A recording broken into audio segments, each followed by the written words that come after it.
Welcome back student, स्वागत है आप सभी का पुनः इस वीडियो लेक्चर में।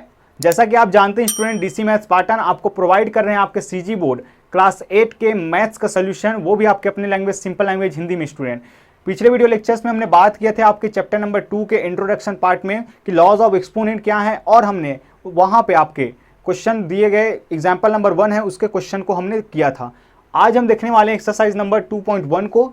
अगर आपने पिछले वीडियो लेक्चर नहीं देखा स्टूडेंट तो प्लीज जाइए उसको देख लीजिए, क्योंकि लॉज ऑफ एक्सपोनेंट पे अगर आपका कमांड नहीं है तो ये क्वेश्चन आपको बहुत बड़े लगने लगेंगे, या यूं कहिए कि आगे जो आने वाला सफर है थोड़ा सा आपके लिए मुश्किल हो सकता है।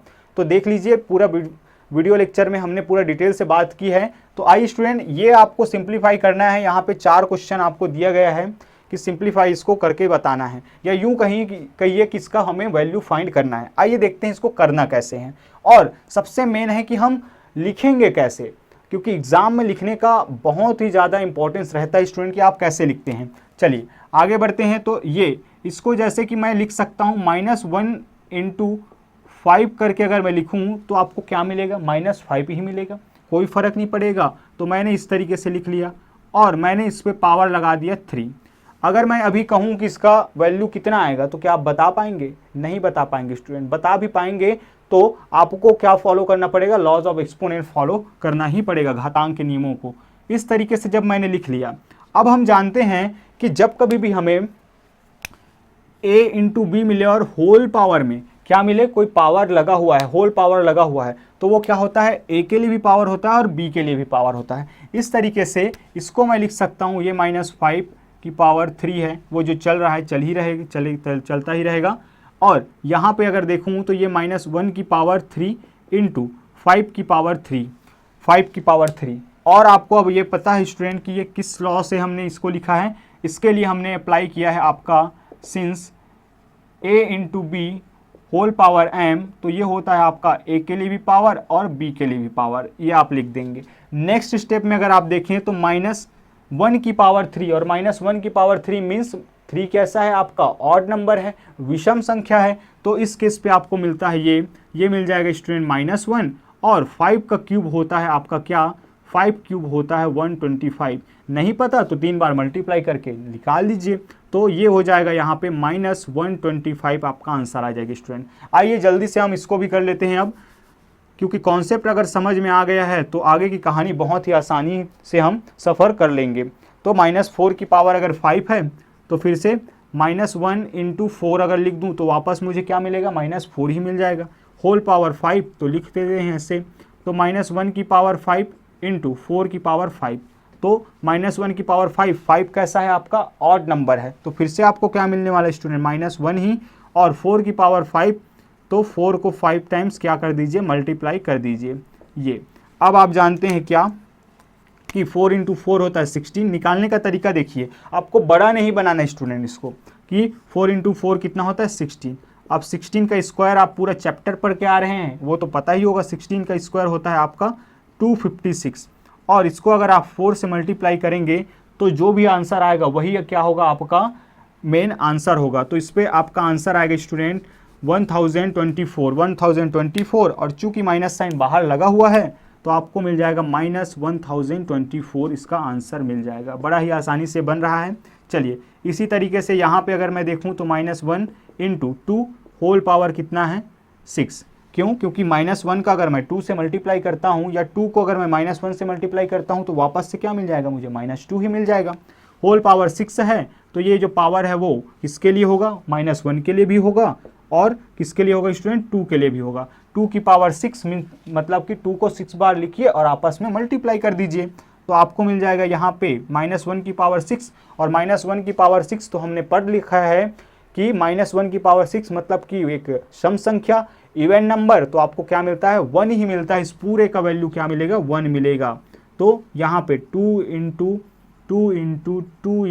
2 6 टाइम्स आप लिखिए और मल्टीप्लाई कर दीजिए स्टूडेंट। तो ये हो जाएगा आपका 4 × ये हो जाएगा 4 × ये हो जाएगा 4, तो क्या मिल जाएगा, 4 × 4 16, 16 4 आपको मिल जाएगा 64। ये आपका आंसर हो जाएगा स्टूडेंट। लास्ट वाला आप करके बताने वाले स्टूडेंट क्या आएगा आंसर, जरूर कमेंट में बताइएगा। और बढ़ते हैं हम आपके क्वेश्चन नंबर 2 की ओर, जिसमें आपको क्या करना है, फॉर्म ऑफ एक्सपोनेंट, मतलब कि इसको सिंप्लीफाई करना है और एक्सपोनेंट के फॉर्म में इसको रिप्रेजेंट करके दिखाना है। आइए देखते हैं इसको कैसे करते हैं हम, घातांक के रूप में हम इसको कैसे लिखने वाले हैं। तो सबसे पहले देखिए स्टूडेंट कि बेस सेम, क्या बेस सेम है यहाँ पे, बिल्कुल नहीं स्टूडेंट। यहाँ पे -5, यहाँ पे +5, माइनस और प्लस में जमीन आसमान का फर्क रहता है। तो सबसे पहले हम क्या कर लेंगे, इसको एक जैसे बना लेंगे। ये जो माइनस साइन है उसको हम हटाएंगे। हटाने का तरीका आप देख ही चुके हैं कैसे हम हटाते हैं। जो क्वेश्चन रहता है स्टूडेंट एक्सरसाइज में दिया रहता है वो स्टेप वाइज रहता है। सबसे पहले आपको एक नंबर से माइनस को बैलेंस करना सिखाया जा रहा है, उसके बाद आपको 2 यहाँ पे नंबर्स दिए जा रहे हैं। अब देखते हैं इसको कैसे आपको करना है। तो यहाँ पे अगर देखें तो इसको मैं लिख सकता हूँ 5⁴ इंटू, इसको मैं फिर से वही -1 × 5 कर सकता हूँ और होल पावर 2। अब देखिए स्टूडेंट यहाँ पे आपको लिखना कैसे है, तो 5⁴ इंटू, यहाँ पे आप जानते हैं -1 की पावर 2 इंटू 5 की पावर 2। कहाँ से, इस तरीके से आपको साइड में क्या बताना है, आपको मेंशन करना है वो लॉस को जो आप यहाँ पे अप्लाई कर रहे हैं। तो a इंटू बी की पावर m, तो ये होता है a के लिए भी पावर और b की भी पावर m।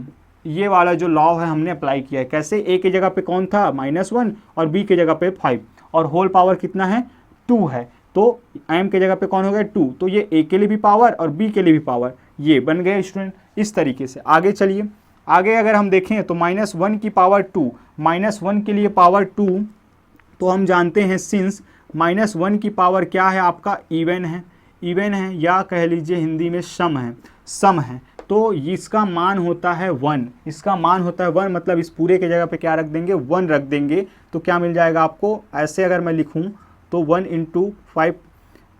× 5⁴ और 5 स्क्वायर। अब आप जानते हैं बेस सेम केस मल्टीप्लाई का, तो घातें क्या हो जाएंगी स्टूडेंट, जुड़ जाएंगी।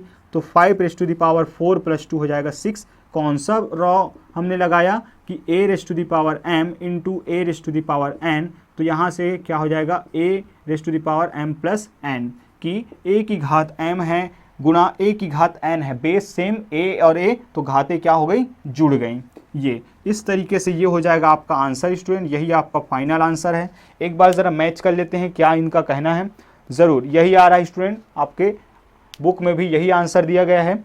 आइए बढ़ते हैं आगे और देखते हैं आपके नेक्स्ट क्वेश्चन जो कि है बी नंबर पे, उसको ज़रा देख लेते हैं। और ऑफलाइन क्लास में हमने देखा है सबसे ज़्यादा कंफ्यूज जो करता है स्टूडेंट यही क्वेश्चन है, बार बार ये स्टूडेंट्स के द्वारा डाउट क्रिएट होता है इस क्वेश्चन में। तो चलिए इसको ज़रा समझ लेते हैं और आप में से बताइएगा किसको ये परेशान किया है।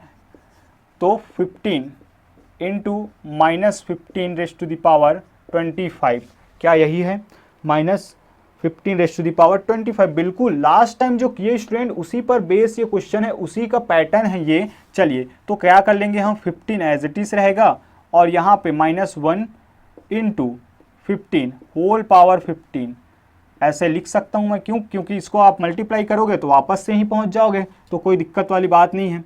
इस तरीके से अगर हम देखें तो 15 इंटू यहाँ पे -1 की पावर भी 25 हो जाएगा और 15 की पावर भी 25 होगा। कौन सा लॉ अप्लाई कर रहे हैं हम अप्लाई कर रहे हैं a की power a into b whole power m, तो ये होता है a के लिए भी पावर और b के लिए भी पावर। हर बार आपको लिखना है स्टूडेंट, जितना ज़्यादा आप लिखेंगे उतना ज़्यादा आपका कॉन्सेप्ट क्लियर होगा, क्योंकि मैंने कहा ही है कि ये ना केवल आपके क्लास 7, 8, 9, 10 हमेशा जितना मैथ्स आप पढ़ रहे हैं, यहाँ तक कि आप जब आप ये रूल नहीं जान रहे थे उसके पहले भी आप अप्लाई कर ही रहे थे स्टूडेंट कि x और x मल्टीप्लाई होता है, x² आता है। नहीं पता तो रट लेते हैं और पता है तो ये कॉन्सेप्ट इस तरीके से है। तो चलिए आगे बढ़ते हैं, यहाँ से फिर से -1 की पावर 25 और अभी हमने देखा है कि 25 क्या है आपका ऑड नंबर है, विषम संख्या है, तो क्या हो जाएगा आपका, इसका मान क्या हो जाएगा स्टूडेंट, इसका मान -1 होता है। तो 15 इंटू -1 इंटू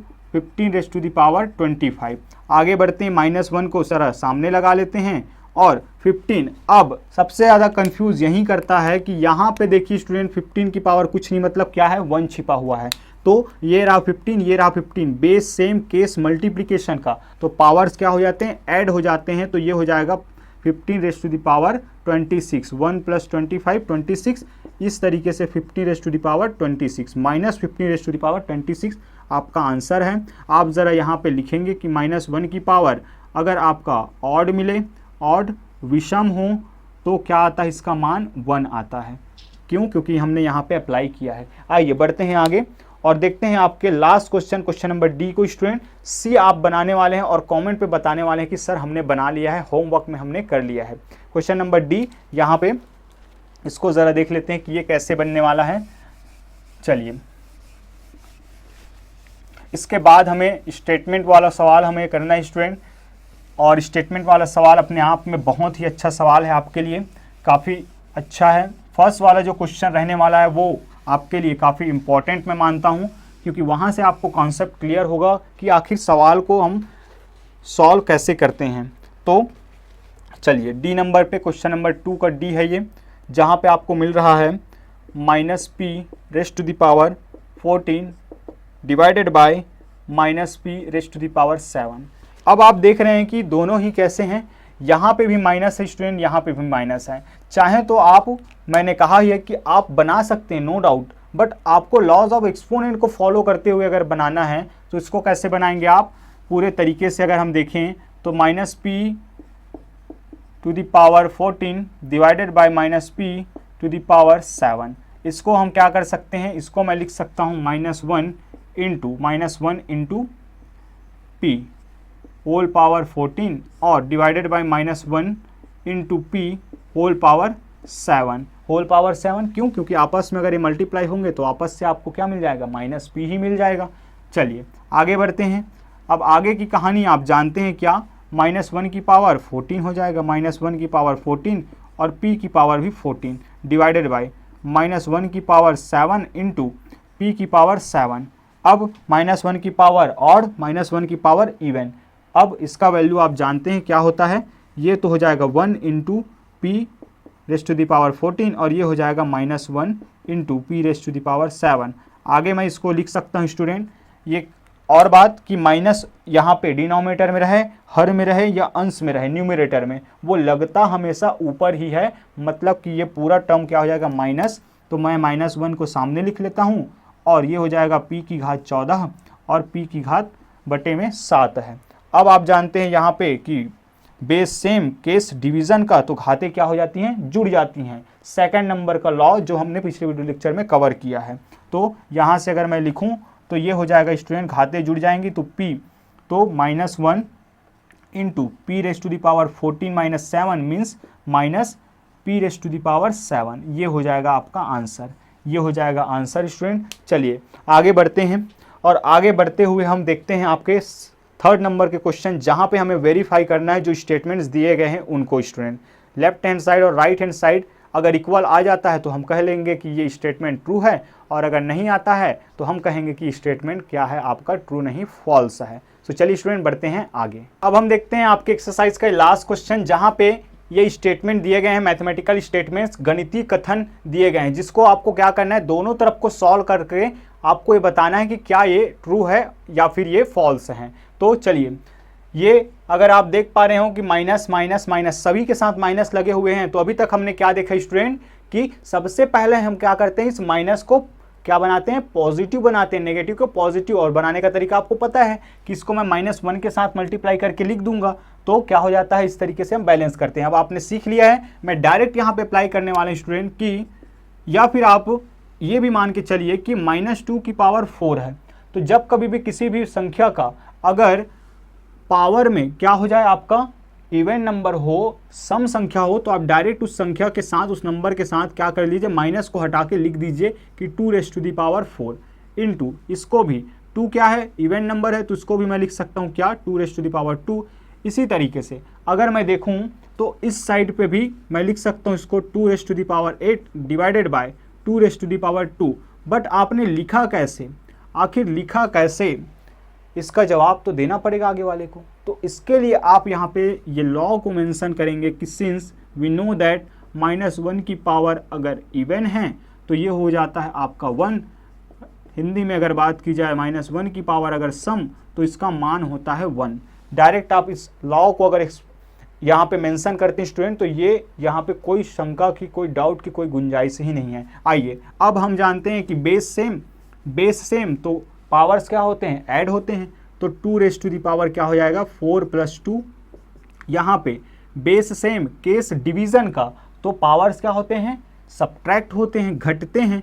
तो 2 रेज़ टू दी पावर 8 - 2। फिर से यहाँ पे दोनों लॉस को आपको यहाँ पे मेंशन करना है कि a raise to the power m into a raise to the power n is equal to a raise to the power m plus n।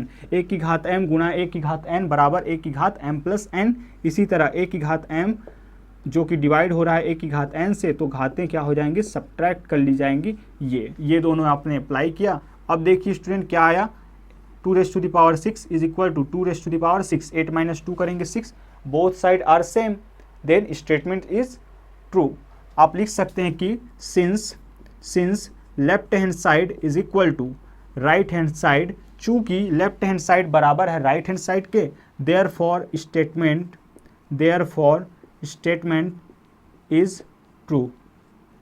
इसलिए कथन क्या है, कथन सत्य है। इस तरीके से आपको लिखना है स्टूडेंट। ये हो गया आंसर आपका, ये हो गया आंसर। चलिए इधर अगर देखें तो यहाँ पे भी हम वही चीज़ें कर सकते हैं। तो डायरेक्ट अगर -3 की पावर 2, तो 2 क्या है आपका, इवन है। तो यहाँ पे क्या हो जाएगा, यहाँ पे हो जाएगा ये 3 की पावर 2 इंटू यहाँ पे -3 की पावर -6। अब मामला गड़बड़ है स्टूडेंट, यहाँ को आप कैसे करेंगे, यहाँ को तो याद करिए वो एक्सपोनेंट का फॉर्मूला, एक्सपोनेंट का रूल, जहाँ पे हमें क्या मिलता था, माइनस किसी भी, यहाँ पे अगर कोई नंबर है उसका अगर पावर माइनस में हो तो उसको अगर प्लस में लिखना है तो हम कैसे करते हैं, उसको क्या कर देते हैं, 1 के अपॉन में लिख देते हैं स्टूडेंट, 1 अपॉन करके लिख देते हैं। कैसे कह रहे हो सर, थोड़ा बताइए एक्सप्लेन करके। तो चलिए स्टूडेंट मैं बताता हूँ कि -3 यहाँ पे हम जानते हैं कि a की पावर अगर -m है तो उसको अगर मैं इस तरीके से लिख दूँ 1 के अपॉन में, तो ये हो जाता है +m। m के जगह पे है 6 और a की जगह पे है -3, तो इसको मैं लिख सकता हूँ 1 अपॉन -3 की पावर क्या 6, -3 की पावर 6। और कारण आप जानते हैं ये है कारण, इस तरीके से आप बता देंगे ये। तो और साथ में आपका चल रहा है क्या, साथ में चल रहा है ये 1/3। तो घात के ऊपर घात, तो घातें क्या हो जाती हैं, घातें गुणा होती हैं। पावर अगर पावर है 3 की पावर 2 और होल पावर 2, तो दोनों पावर्स क्या हो जाएंगे, आपस में मल्टीप्लाई हो जाते हैं। इस तरीके से साइड में आप बिल्कुल दोनों लॉस को यहाँ पे मेंशन करेंगे। तो ये हो गया। अगर हम आपके सॉल्व करें तो ये हो जाएगा स्टूडेंट कि 3 की पावर 2 डिवाइडेड बाय, फिर से वही -3 की पावर 6, मतलब -3 की पावर क्या है, माइनस वाली संख्या का पावर इवन नंबर है। और अभी मैंने यहाँ पे भी बताया, यहाँ पे भी, कि जब कभी भी ऐसा मिले तो आप आंख मूंद के क्या लिख दीजिए, वो नंबर लिख दीजिए और क्या कर लीजिए, वो पावर लगा दीजिए। लेकिन साइड में आपको उसका कारण बताना बहुत जरूरी स्टूडेंट, तब ये आपका काम का होगा। तो ये हो जाएगा फिर ये इस तरीके से आप बताएंगे यहाँ पे, सिंस -1 की पावर अगर इवन है अर्थात सम है, तो ये क्या हो जाता है, 1 हो जाता है। इस तरीके से आगे अगर हम इसको सॉल्व करें, तो आगे अगर सॉल्व करेंगे तो बेस सेम केस डिवीज़न का तो क्या हो जाता है आपका, सब्ट्रैक्ट होते हैं पावर्स। तो इसको मैं लिख सकता हूँ 1 डिवाइडेड बाय, देखिए स्टूडेंट ये थोड़ा अलग तरीके से मैं बना रहा हूँ, मैं इसको नीचे लेके आना हो तो 3 रेज़ टू दी पावर 6 - 2, इस तरीके से भी हम कर सकते हैं, is equal to 1 divided by 3 raise to the power 4। आपका साथ ही चल रहा है। कारण बता दीजिए, सिंस a की power m divided by a की पावर n, तो a की पावर m - n होता है। चलिए आगे बढ़ते हैं। इस तरीके से आपको क्या मिल जाएगा, ये 1/3 to the power 4 is equal to 1/3 to the power 4, मतलब कि ये स्टेटमेंट भी ट्रू है। इस तरीके से आप लिख लेंगे। चलिए थर्ड नंबर हम देख लेते हैं, सी पे क्या दिया गया है। सी पे दिया गया है आपका -7 to the power 32 divided by -7 raise to the power 32 is equal to 1। बहुत ही आसान है, दोनों ही दिख रहा है स्टूडेंट। क्या करना है यहाँ पे, आप अगर देखें तो इसको मैं लिख सकता हूँ 7 raise to the power 32 divided by 7 raise to the power 32। कैसे, क्योंकि माइनस संख्या के साथ जो पावर है वो कितना है आपका, इवन है, माइनस में इवन है, तो वो क्या चेंज हो जाता है, पॉजिटिव में चेंज हो जाता है। अब जानते हैं आप क्या कि अगर बेस सेम केस डिवीजन का तो क्या होते हैं, पावर्स आपके माइनस हो जाते हैं। पावर्स अगर माइनस हो गए तो यहाँ पे मिल जाएगा 7 raise to the power 0, 7 raise to the power 0 और 1 आपका साथ चल रहा है स्टूडेंट। तो आप जानते हैं कि किसी भी संख्या का अगर पावर 0 हुआ तो उसका वैल्यू होता है 1। इस तरीके से लेफ्ट हैंड साइड और राइट हैंड साइड भी हमारा फिर से इक्वल आ गया है। फिर से कि ये बना पॉजिटिव, तो 7 का अगर पावर्स देखेंगे तो 32 माइनस 32 होगा, और 1 तो साथ चल ही रहा है, ये 1 साथ चल रहा है स्टूडेंट, वो वाला है, इसका मान नहीं है, मैं डायरेक्ट नहीं लिखा हूँ यहाँ पे, ये साथ साथ चल ही रहा है। तो यहाँ पे क्या आ जाएगा, ये 32 में 32 माइनस होगा तो 7 की पावर 0, और 7 की पावर 0 तो हम लॉज ऑफ एक्सपोनेंट से पता है हमें 8 नंबर से कि a की पावर 0 मीन्स 1 होता है। ये यहाँ से कि किसी भी नंबर, कितना भी बड़ा नंबर हो, अगर उसका पावर 0 हुआ तो उस पूरे का वैल्यू कितना होता है, 1। इस तरीके से हमने लेफ्ट हैंड साइड और राइट हैंड साइड को इक्वल कर लिया, मतलब कि स्टेटमेंट्स ट्रू हैं। यहाँ सभी के सभी स्टेटमेंट ट्रू है स्टूडेंट। कैसा लगा ये वीडियो लेक्चर ज़रूर बताइएगा। इस तरीके से हमने आपके इस एक्सरसाइज को कंप्लीट कर लिया। अगर आपके आसपास क्लास 8 की स्टूडेंट हैं, अपने फ्रेंड के साथ ज़रूर शेयर कीजिए, उन स्टूडेंट्स के साथ जो शेयर कीजिए जो आपके आसपास स्टूडेंट। सो क्लास 10th के भी वीडियो लेक्चर्स हमारे चैनल पे आपको हम प्रोवाइड कर रहे हैं। मिलते हैं नेक्स्ट वीडियो लेक्चर में, जहां हम देखेंगे इसका एक्सरसाइज नंबर 2.2 को, और वो भी आपका हमारा प्रयास रहेगा कि 1 या 2 वीडियो लेक्चर्स में कंप्लीट कर लें। सो कैसा लगा आपको वीडियो लेक्चर, फिर से ज़रूर बताइएगा स्टूडेंट। मिलते हैं बहुत जल्द नेक्स्ट वीडियो लेक्चर में। जय हिंद।